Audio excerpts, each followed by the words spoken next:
markdown. You're standing around a fire. It's 50,000 BC. The sun just went down. The last light has drained out of the sky, and the cold is starting to press in from the edges of the camp. There's no Netflix. There's no phone. There's no existential dread about your inbox. There's just you, a handful of people you'd die for. The flames, and the thick, choking smoke curling directly into your face. And somewhere, at some point, one of your ancestors sat exactly where you're sitting, breathed in that smoke, coughed, wiped their eyes, and then paused, because something about it felt different. And they thought, wait, what if I did that on purpose? This is the story of how humans discovered smoking. Not cigarettes, not cigars, not the guy outside the office who you always end up talking to for too long. We're talking about the very first time a human being intentionally inhaled something burning, and why that might be one of the oldest habits our species has ever had. Because here's the thing, nobody tells you. Smoking doesn't start with tobacco. It doesn't start with colonial trade routes, or Native American ceremonies, or even agriculture. The desire to inhale smoke might be hardwired into us on a level so deep it predates civilization entirely. It might predate farming, it might predate language as we'd recognize it. It might, in some sense, be older than our species itself. And by the end of this, you're going to see how a habit that kills millions of people every year may have begun not as a vice, not as a sin, not even as a choice, but as an accident. A tired hunter, the wrong bush, one unexpectedly wonderful evening, and a brain that had been quietly waiting, for reasons that had nothing to do with any plant, for exactly that moment to arrive. Let's start with fire, because before you can smoke anything, you need fire. That sounds obvious, but it's the hinge the entire story swings on. And fire has been part of the human story for a very, very long time, longer than most people imagine. The oldest widely discussed evidence of controlled fire used by our ancestors comes from a site called Wonderwork Cave in South Africa, with material dated to roughly 1 million years ago. Archaeologists working deep inside that cave described burnt plant ash and charred fragments of bone. And the key detail is where they found it. This wasn't ash blown in from a wildfire sweeping across the landscape outside. It was deep inside a sheltered cave, in a spot that suggests a sustained, contained fire, tended and used deliberately. Now sit with the timescale for a second. 1 million years ago, we weren't even Homo sapiens yet. Anatomically, modern humans wouldn't show up for hundreds of thousands of years. The species most likely tending that fire was Homo erectus, our earlier cousin, with a smaller brain, a heavier brow, longer arms, and absolutely zero interest in being told what to do with any of it. And yet they sat around fires, just like we do. They cooked, they stayed warm through cold nights, they pushed back the darkness and the animals hiding in it. They huddled together in the flickering light, and every single time they did, they breathed smoke. I want you to really understand the scale of that, because it's the foundation of everything else.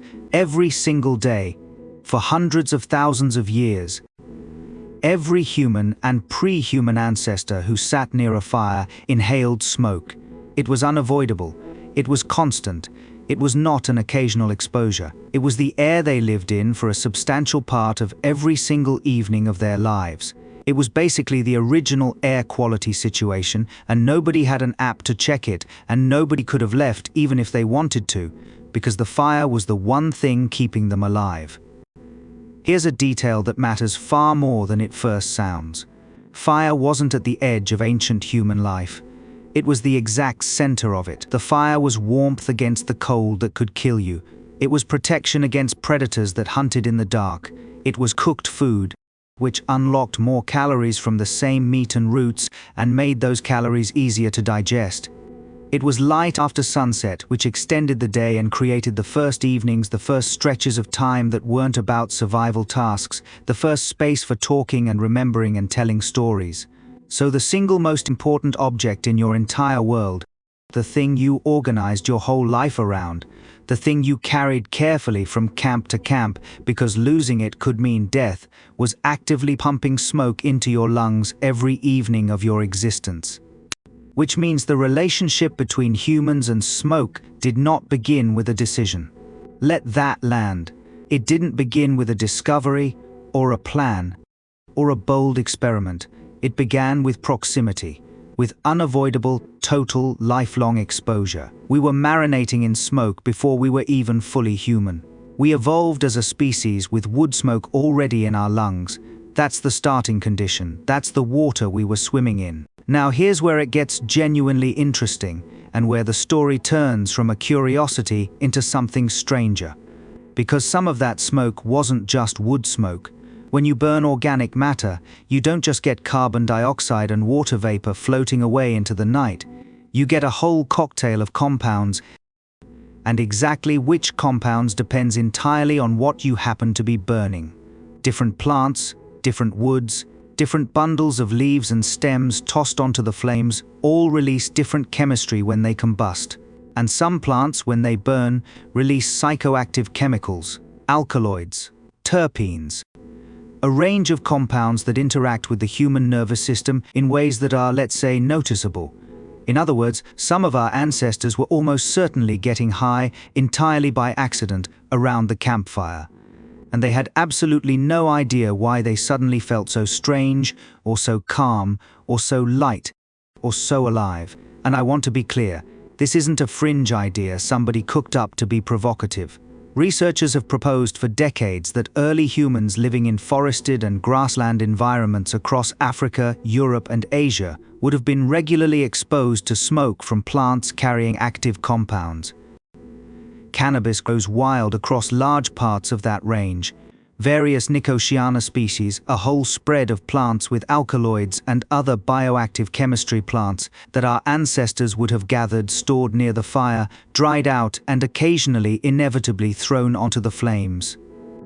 And here's the part that should genuinely make the hair stand up on your arms. The human brain has receptors that respond to cannabinoids.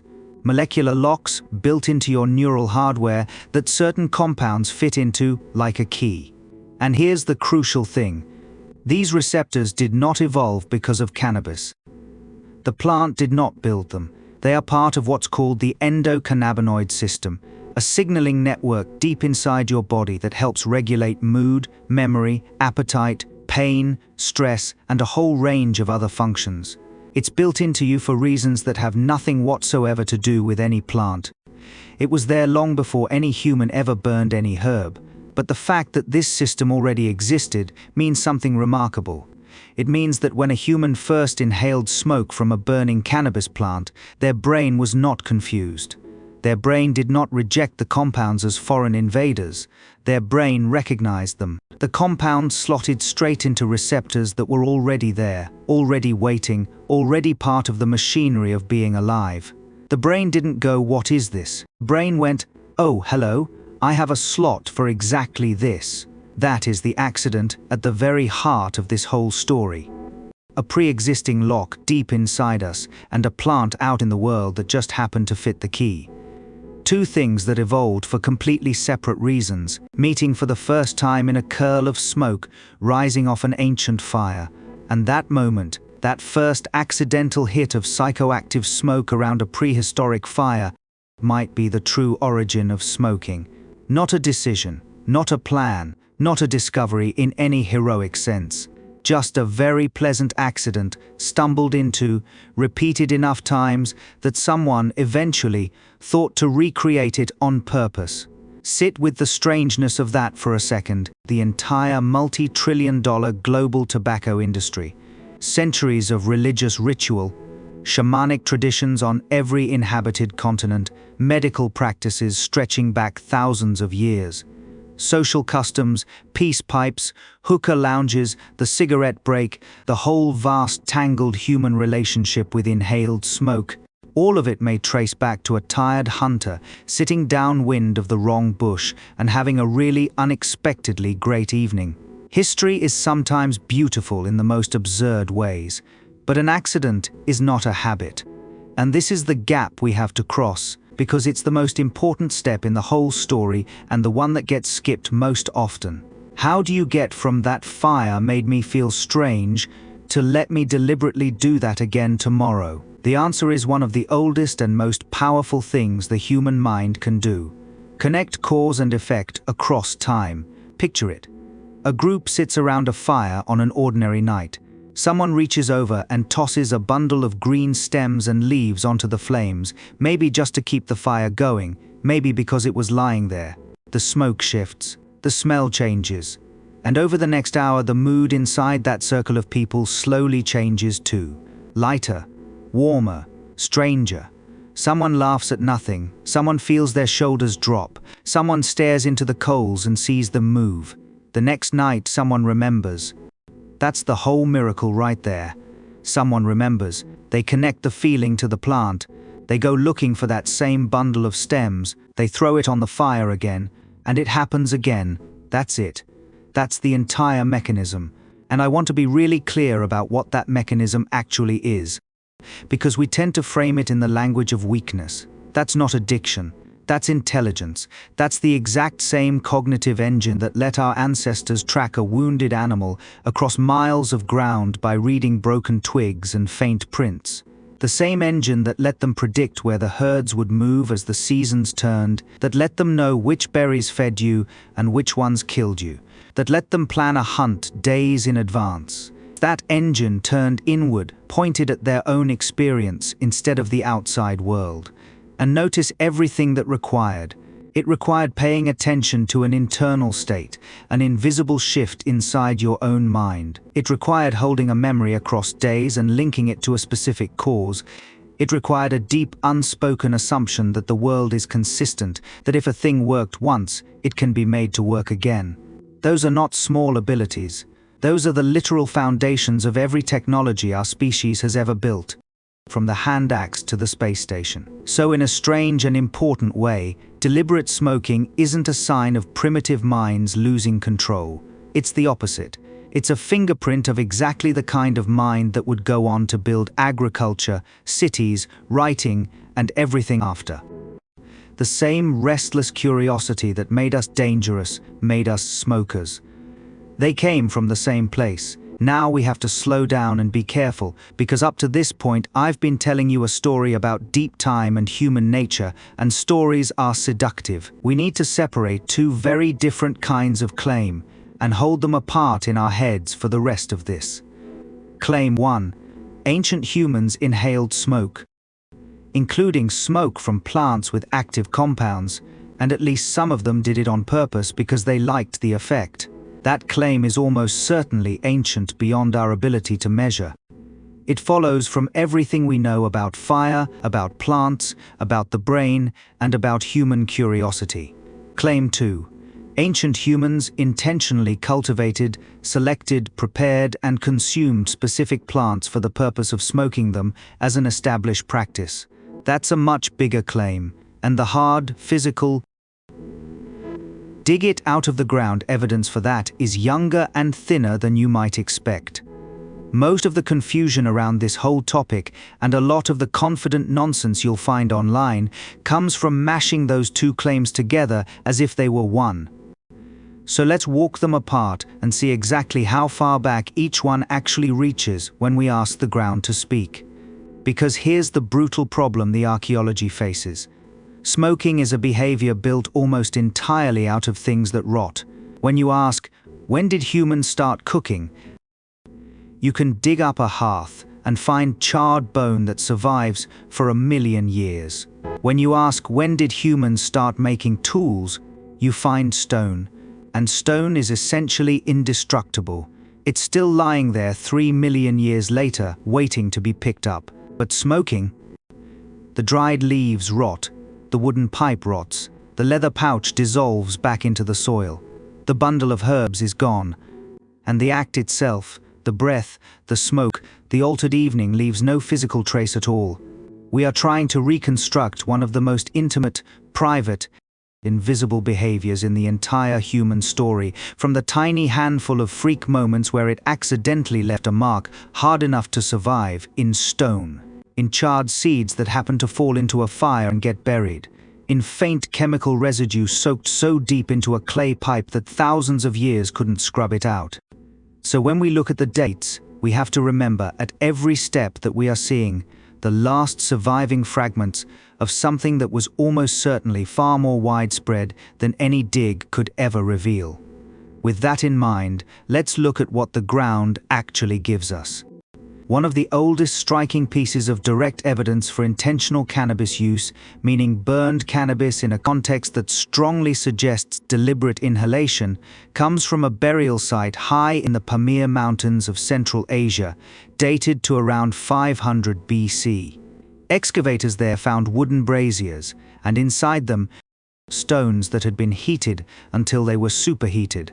Alongside them, residue from cannabis plants, and here's the telling part: cannabis with unusually high levels of active compounds compared to what grows wild. This wasn't wild hemp grown for rope or seed and burned by accident. Chemically speaking, this was the potent stuff, and it was placed directly into a ritual burial, arranged around a grave, roughly 2,500 years ago. Someone up in those mountains was heating cannabis on hot stones over the dead, and doing it with intention and ceremony. But now the question that should be sitting in the back of your mind the whole time: does the absence of older physical evidence mean it didn't happen earlier? Or does it just mean we haven't found it yet, and maybe never will? Because remember what we just said about rot: we find stone tools from millions of years ago because stone lasts forever. But a wooden pipe packed with dried herbs is gone within a few centuries under normal conditions. A pouch of dried leaves is gone even faster. So in this specific case, the absence of evidence is absolutely not evidence of absence. The 500 BC date isn't when humans started, it's just one of the oldest moments dramatic enough and lucky enough to leave a trace we could find and recognize thousands of years later. There's another piece of this that I love because it's a lesson in humility, and I'll call it the Herodotus problem. Herodotus, the ancient Greek historian writing in the 5th century BC, described in remarkable detail a people called the Scythians, nomads of the vast Eurasian steppe, performing what he called a kind of vapor bath. They would set up small enclosed tents, they'd heat stones until they glowed, they'd throw hemp seeds onto those glowing stones, and then they'd sit inside the sealed tent, breathing in the rising smoke, and as Herodotus put it, howling with pleasure. For centuries, historians read that passage and assumed the old man was exaggerating. Foreign customs, second-hand stories, a writer spicing things up to entertain his audience back home. Surely he was misunderstanding what he'd been told, or embellishing for effect. Nobody really did that. Then archaeologists started excavating Scythian burial mounds out on the steppe. And they found, and you can probably guess where this is going, bronze braziers, heated stones, hemp residue. Exactly, precisely what Herodotus had described centuries before anyone thought to check. The man wasn't embellishing at all. He was just reporting what he saw. If anything, given the archaeology, he may have been underselling it. And that flips something important in how we should approach this whole subject. Because it turns out that nearly every time we've dismissed an ancient account of ritual, smoke, or intoxication as fantasy, and then actually gone and checked the ground has tended to say, no, they were telling the truth. That should make us more willing, not less, to take the old stories seriously, and more humble about assuming our ancestors were doing less than they clearly were. Now let's talk about tobacco. Because it's the plant most people actually associate with the word smoking, and its story rearranges the whole map in a way that surprises people. Tobacco is a plant in the genus Nicotiana. And here's the fact that changes everything. It's native to the Americas, only the Americas. That matters enormously because it means tobacco was completely unknown to the entire Old World. Europe, Africa, Asia, all of it had never seen the plant until contact with the Americas at the very end of the 15th century. So when European ships reached the Caribbean in 1492, the sailors walked straight into something they had no framework for at all. Columbus himself recorded the crew seeing local people, men and women, carrying small, glowing rolls of dried leaves, inhaling the smoke and letting it drift back out through their noses and mouths. To the Europeans, this was bizarre, baffling. Why would you set a bundle of leaves on fire and then breathe it? His crew was mystified. His crew also, within a matter of weeks, started trying it themselves. Because of course they did. That's the most human thing in the entire story. But tobacco use in the Americas was not new in 1492. It was ancient. Chemical residue of tobacco has been found inside ancient pipes dating back at least 3,500 years in the southeastern part of North America. And some researchers argue the practice reaches back considerably further than that, tied to the long, slow development of plant use and cultivation across the Americas over many thousands of years. And here is the single most important thing to understand about tobacco in the ancient Americas, the thing that gets completely erased in the modern picture. It was not casual. It was not primarily recreational. It was sacred. Tobacco was used in healing rituals, in communicating with the spirit world, in binding agreements and alliances between different groups and tribes. To blow smoke onto someone was an act of blessing, of connection, of respect. A shaman who smoked was not taking a cigarette break. He was opening a channel between the living and the divine. The smoke itself was understood as a kind of living carrier, a messenger that traveled between worlds, carrying prayers upward toward the spirits and bringing visions back down toward the people. And that framing explains everything about how the plant was used. It explains why tobacco use was so disciplined, so ritualized, so carefully controlled across so many indigenous cultures for so many thousands of years. Because when something is sacred, you treat it with reverence. You don't chain smoke a sacred thing while half watching something else and thinking about your errands. The care was built into the meaning, which means the idea of tobacco as a casual, everyday lunch break, waiting for the bus habit, a thing you do absent-mindedly with part of your attention, is an almost entirely European invention. And a surprisingly recent one at that. The plant is ancient. The careless way we came to use it is not. Now let's go back much, much further, because there's a piece of this story most people have never heard. And it may be some of the oldest evidence of intentional tobacco use anywhere in the entire archaeological record. Researchers working at a site out in the Great Salt Lake Desert in Utah reported a hearth, a simple cooking and heating fire, dated to roughly 12,000 years ago.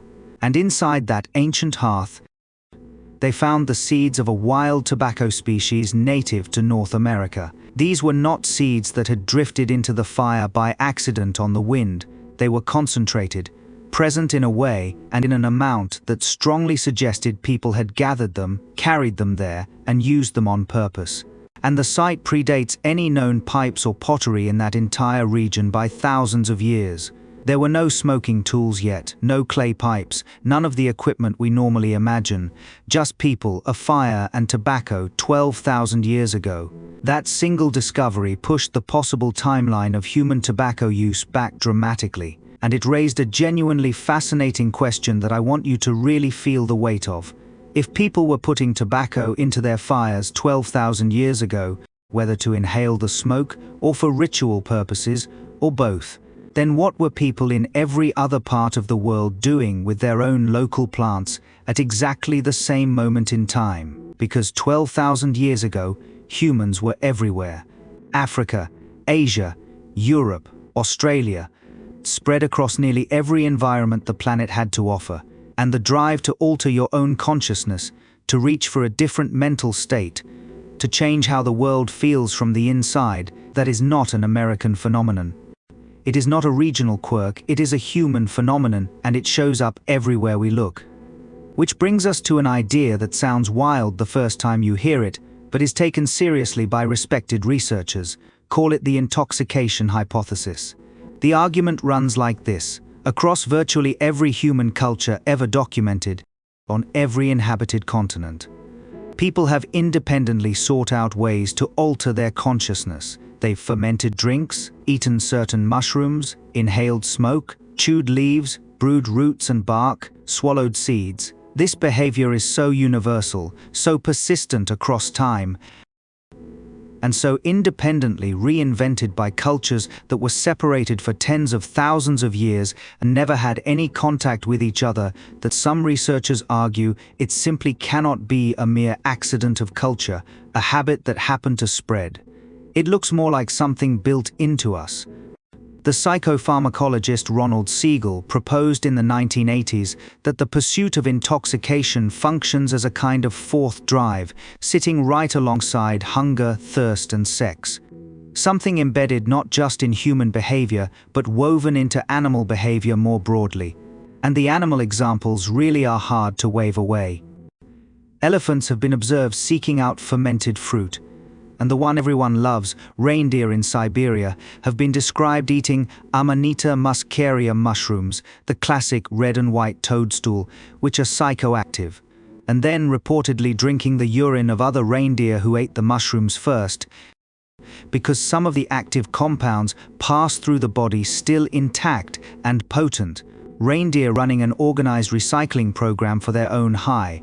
Honestly, on some level, respect. Here's why all of this matters for our question. If the drive to alter consciousness really is that deep and that old, woven into the nervous system, rather than invented by any one culture, then it becomes entirely reasonable to think that early humans, long before they domesticated a single plant, long before pottery or pipes or any of the tools we associate with smoking, were already deliberately exposing themselves to smoke from psychoactive plants, simply because experience had taught them, again and again, that it changed something inside the mind, and they wanted it. Maybe they burned specific plants during rituals and gatherings.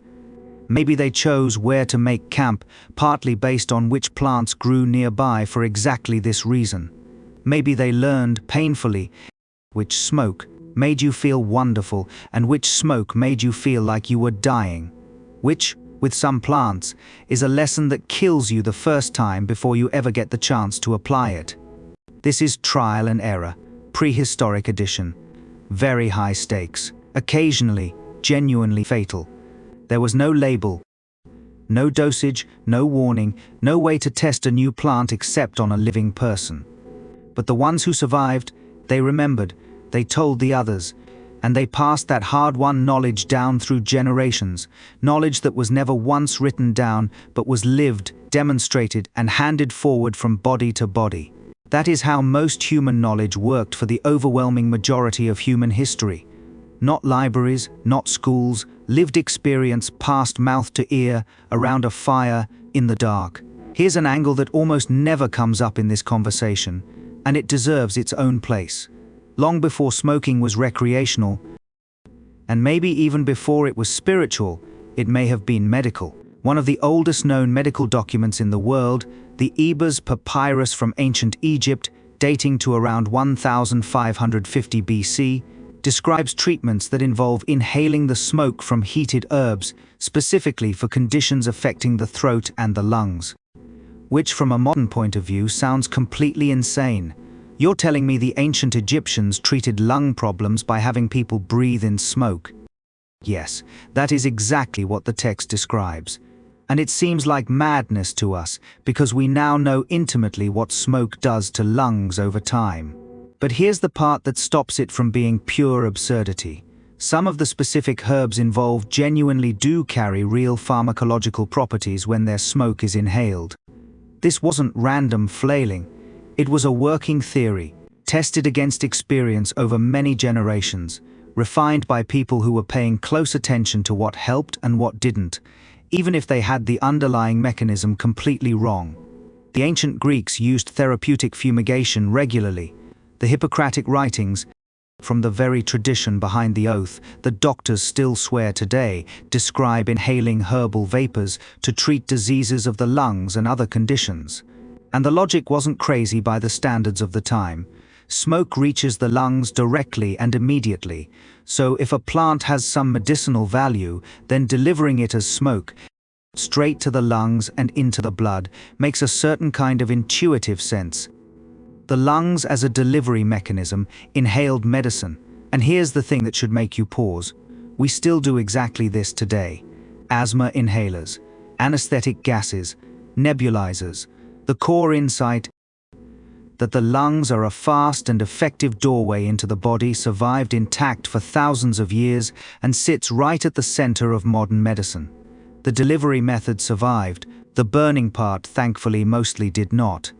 Ancient Indian Ayurvedic medicine, going back over 3,000 years, describes a practice whose name translates literally as smoke drinking, inhaling medicinal herbs through pipes with specific plants matched to specific conditions, prepared in specific ways.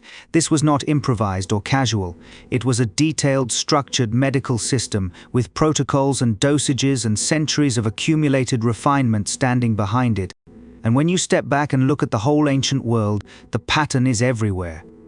Across ancient China, Mesopotamia, Greece, India, and far beyond, in nearly every early civilization on record, there is evidence of people inhaling smoke deliberately for therapeutic purposes, not because they were addicted, not because they thought it looked cool, but because, as far as they could tell, it worked.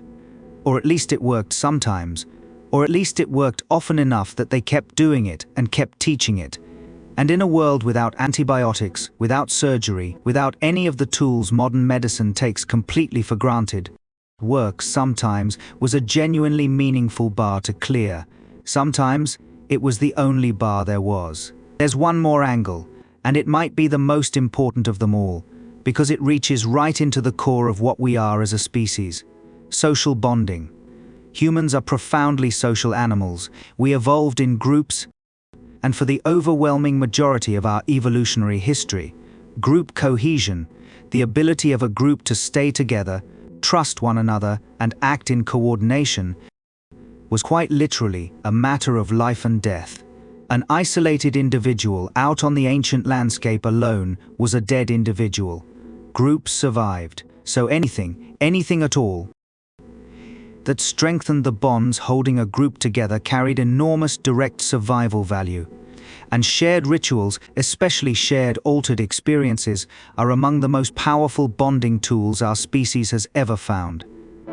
When a group of people go through an intense shared experience together, something that pulls them all out of ordinary awareness at the same time, it creates a sense of connection, of trust, of belonging, of mutual understanding that is extraordinarily difficult to build any other way. It fuses people, and modern neuroscience backs this up. Shared rituals have been shown to synchronize activity between different people's brains, to increase trust, and to deepen group identity in ways that can actually be measured. The old intuition turns out to have hard science underneath it. So when a group of ancient humans sat together inside an enclosed space, breathing in smoke from burning herbs, and collectively slipped into an altered state, all of them, together, at once, that wasn't just recreation. That wasn't just getting high for fun. That was social technology. That was one of the ways you forged the kind of deep, unshakable, wordless trust that let a group walk into a genuinely dangerous situation together. A hunt, a conflict, a migration into unknown land, and come back out the other side alive, because every single person knew the others had their back. The ritual smoke circle wasn't just a party, it was infrastructure. It was the invisible software that held the group together and made it more than a collection of individuals. And you can still feel the ghost of it today, in every shared ritual where people gather in a circle around something burning and feel for a moment like one thing instead of many. And now we arrive at the uncomfortable part of the story.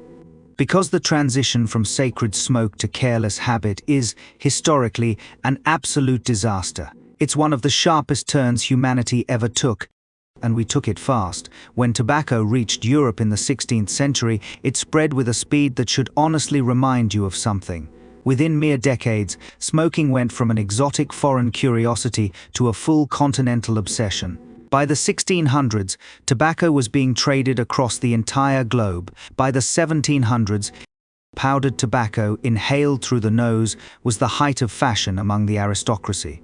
By the 1800s, cigars were everywhere, in every parlor and on every street. And by the early 1900s, the industrially manufactured cigarette arrived and changed everything, making tobacco cheaper, more convenient, more portable, and far more addictive than anything that had come before it in the entire history of the plant. Think about what happened there. What had taken the peoples of the Americas thousands of years to fold into a measured, ritual, deeply cultural, deeply respected practice was, in the hands of industrial manufacturers, stripped of all meaning and turned into a mass-market consumer product within just a few centuries. The sacred was industrialized. The messenger between worlds became a thing you bought by the pack, and then it got worse. The 20th century tobacco industry spent decades and truly enormous sums of money actively suppressing the mounting evidence that cigarettes cause cancer. Evidence that in some cases their own scientists had compiled internally and understood perfectly well. They marketed to children. They engineered their products deliberately to make the addictive hit land faster and harder and hook people more reliably. They took something ancient, ritual, communal, and sacred and reshaped it on purpose into something optimized to be as physically destructive and as financially extractive as it could possibly be. A shaman 2,500 years ago and a tobacco executive in the 20th century both worked with the same plant, and they had almost nothing else in common at all. The gap between someone placing sacred herbs on hot stones over a grave, treating the smoke as a bridge to the divine, and an executive in a boardroom signing off on a campaign to sell cigarettes to teenagers while burying the cancer data, is one of the widest moral chasms in all of human history. Both stories involve smoke. Almost nothing else about them is the same. So, after all of this, let's return to the question we started with. When did ancient humans start smoking? And the honest answer is this: we don't know exactly, and we probably never will. The direct physical evidence takes us back around 12,000 years with reasonable confidence, and possibly much further with careful, honest speculation. But the behavioral drive underneath smoking, the pull to alter consciousness, to share ritual experiences, to use inhaled substances as medicine, is almost certainly far, far older than any artifact we've ever pulled out of the ground. It may be as old as our controlled use of fire itself. It may be as old as the cognitive leap that made us human in the first place. That specific world-changing ability to look at a burning plant and think, "Last time this happened, I felt different. Let me do that again, on purpose." And I'll say it one more time, because it's the heart of the whole thing. That's not addiction. That's intelligence. It's the same faculty that built everything else we are. What we do know for certain is this: the behavior is extraordinarily old. It predates agriculture, it predates pottery, it predates writing, it predates every single civilization you ever studied in school. And by the time the written record finally begins, in every corner of the world where humans lived, they were already, universally, finding ways to put smoke into their bodies. The specific plants changed from place to place. The rituals changed, the purposes changed, from medicine to worship to bonding to pleasure.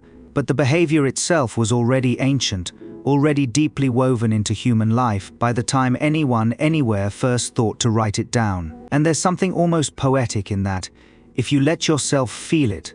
For all the things that separate us from our most distant ancestors, the technology, the medicine, the cities, the internet, the frankly baffling amount of content we consume every single day, there are these thin, unbroken threads of continuity running straight through 100,000 years of human experience.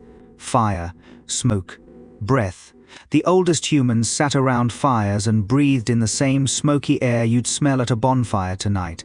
The exact same smell. Some of them, at some point, started paying attention to what that smoke was doing to them, and then they started choosing it, and then they passed that choice down to their children and their children's children, and on across 100,000 years, eventually reaching the Scythians howling with pleasure in their sealed tents, and the Egyptian healers with their burning herbs, and the shamans reading visions in the rising smoke, and the people standing on a Caribbean beach watching a group of confused, seasick Europeans try tobacco for the very first time and cough until their eyes watered. The thread runs all the way from that first accidental hit around an ancient fire, straight through to you. So next time you strike a match or sit around a summer fire and watch the sparks climb into the dark, or catch a stray whiff of wood smoke drifting on a cold night, Understand that you are taking part in something far, far older than you realize, something that reaches back past history, past civilization, past agriculture, all the way down to the first people who ever sat in the dark and chose the smoke. You're doing what humans have always done. You're breathing.